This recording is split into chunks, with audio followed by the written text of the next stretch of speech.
Covid అన్నారంటే ఏమన్నా export ఏమన్నా దెబ్బతిన్నదా? లేపోతే ఏ కారణంతోటి ఇబ్బందులు ఎదుర్కొందో? ఎక్స్‌పోర్ట్ పూర్తిగా ఆగిపోయింది. ఎక్స్‌పోర్ట్ ఆగిపోయింది. చైనా బయర్స్ ఇప్పుడు గూడా ఈ రోజు గూడా ఇండియాకు ఒక బయర్ గూడా వీసాలు లేవు. కేంద్ర ప్రభుత్వం వాళ్ళకు వీసాలు ఇవ్వట్లేదు. చైనా నుంచి వచ్చే వాళ్ళకు బయర్స్ అనే వాళ్ళు రావట్లేదు. కరీంనగర్‌లో టాన్ బ్రౌన్ ఇండస్ట్రీ గానీ, వరంగల్ బ్లాక్ గానీ, ఖమ్మంలో బ్లాక్ గానీ ఎక్స్‌పోర్ట్ అయితే అవ్వట్లేదు. ఇంతకుముందు ఉన్నటువంటి రియల్ ఎస్టేట్ రంగం కూడా ఈ కోవిడ్ తర్వాత దేశంలోనే కూడా తగ్గిపోయింది కన్స్ట్రక్షన్. దాంట్లో పూర్తిగా తెలంగాణలో అయితే ఇంకా తగ్గిపోయింది.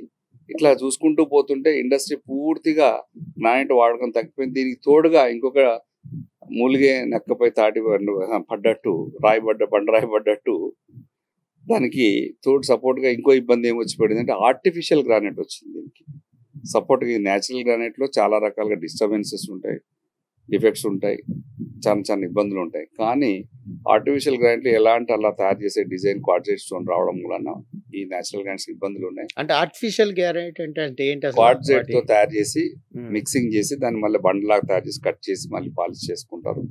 ఇవన్నీ ప్రస్తుతం దాని డిమాండ్ ఎక్కువ ఉంది. మా ఉన్నటువంటి న్యాచురల్ గ్రానైట్ డిమాండ్ తగ్గింది. ఈ అంటే ఆర్టిఫిషియల్ గ్రానైట్ ఏమైనా రేట్లు తక్కువ ఉంటాయన్నా? ఎందుకని ఎక్కువ ఉంటుంది రేటు, డిమాండ్ ఎక్కువ ఉంటుంది. ఇప్పుడు ఎగ్జాంపుల్ గెలాక్సీ ఉంది, ఇట్లా మెరుపులు మెరవచ్చు. మన బొమ్మలు కూడా తీసి దాంట్లో డిజైన్ చేసి ఆపరేట్ చేసి చేయవచ్చు. మీరు చూస్తుంటే మార్బుల్ ఎలాంటి మార్బుల్ టైప్ డిజైన్ అయినా, ఇంపోర్టెడ్ మార్బుల్ అయినా, ఇటాలియన్ మార్బుల్ టైప్ అయినా ఒక గ్రానైట్ చేయొచ్చు. దాంతో ఇబ్బందులు ఉన్నాయి.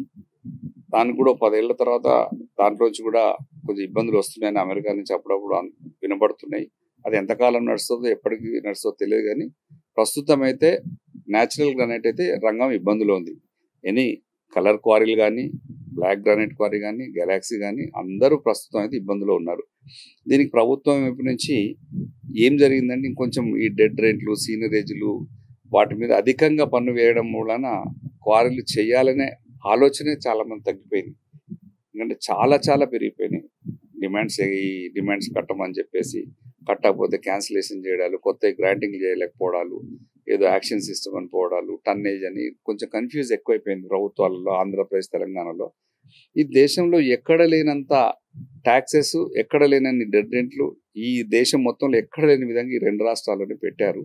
దాని మూలంగా ఇండస్ట్రీ మాత్రం కుదేలైపోయింది. ఎందుకని కారణం ఏంటంటే మామూలుగా గ్రానైట్స్ అన్నా, మైన్స్ అన్నా అది విపరీతమైన ఆదాయం, ఏదేదో ఫ్రీగా డబ్బులు సంపాదించి 100 కోట్లు 1000 కోట్లకు అధిపతులుగా ఉంటారనే నానుడి సమాజంలో ఉంది. అటువంటి పరిస్థితి భిన్నంగా గ్రానైట్ కష్టాలనే మీరు చెప్తా ఉన్నారు. అంటే దీనికి సంబంధించి రాష్ట్ర ప్రభుత్వం నుంచి, కేంద్ర ప్రభుత్వం నుంచి ఎటువంటి సహకారం గ్రానైట్ రంగం ఆశిస్తుంది? ఇది గ్రానైట్ రంగము రాష్ట్ర పరిధిలోని మాత్రమే మైనర్ మినరల్స్. దీనికి రాష్ట్ర ప్రభుత్వాలే బాధ్యత వహిస్తే రాష్ట్ర ప్రభుత్వాలే చేయూతనివ్వాలి. ఇండస్ట్రీని కాపాడే ప్రయత్నంలో మాత్రం స్లాబ్ సిస్టానికి కొంచెం రాయితీలు ఇచ్చేసి దాన్ని నిలబెట్టే ప్రయత్నం చేస్తున్నారు. ఇప్పుడు ఇంతకుముందు కూడా మా ప్రభుత్వం కూడా అదే చేసింది. బీఆర్ఎస్ పార్టీ, ఇప్పుడు కాంగ్రెస్ పార్టీ కూడా ఇప్పుడున్న దాంట్లో ఫ్యాక్టరీలను సడలింపు చేశారు. కానీ క్వారీల పట్ల ఇంకా కఠినంగానే ఉన్నారు. వాటిని సరళీకృతం చేసి లిబరైజ్ చేస్తేనే మాత్రం లిబరైజేషన్ చేయాలి.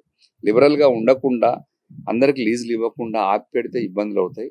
దాని ద్వారా ఫ్యాక్టరీలు కుదేలైపోతున్నాయి. వాళ్ళకి రా మెటీరియల్ కావాలంటే క్వారీలు నడిస్తేనే వస్తుంది. క్వారీలు నడపాలంటే వాళ్ళకి కొంచెం లిబరల్గా ట్యాక్స్లు తగ్గించాలి. డిమాండ్ ఉన్నాయి, దానికి ఉన్నటువంటి డెడ్ రెంట్స్ ఉన్నాయి, పెంచుతున్నారు. దానికి ఇంతకుముందు ఒక హెక్టార్ క్వారీకి ఒక 1 lakh పడితే సరిపోయేదాన్ని ఇప్పుడు దాన్ని 2 lakhs చేయడం, 2 lakhs చేసిన దాని నుంచి 4 times చేయడం, 4 times లీజ్ ట్రాన్స్ఫర్ అప్పుడు 5 times చేయడం, దాని తర్వాత మళ్ళీ సెక్యూరిటీ డిపాజిట్ అని వేరే రకరకాల ఒక దాంట్లో నుంచి ఒక హెక్టారు 2 లక్షల్లో అయిపోయే పని ఇప్పుడు 15 లక్షలకు 20 లక్షలు తీసుకెళ్ళిపోయారు.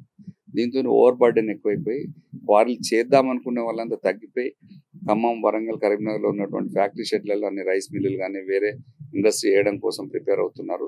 దీన్ని రాష్ట్ర ప్రభుత్వం ఖచ్చితంగా కూడా దీని పట్ల శ్రద్ధ తీసుకోవాలి.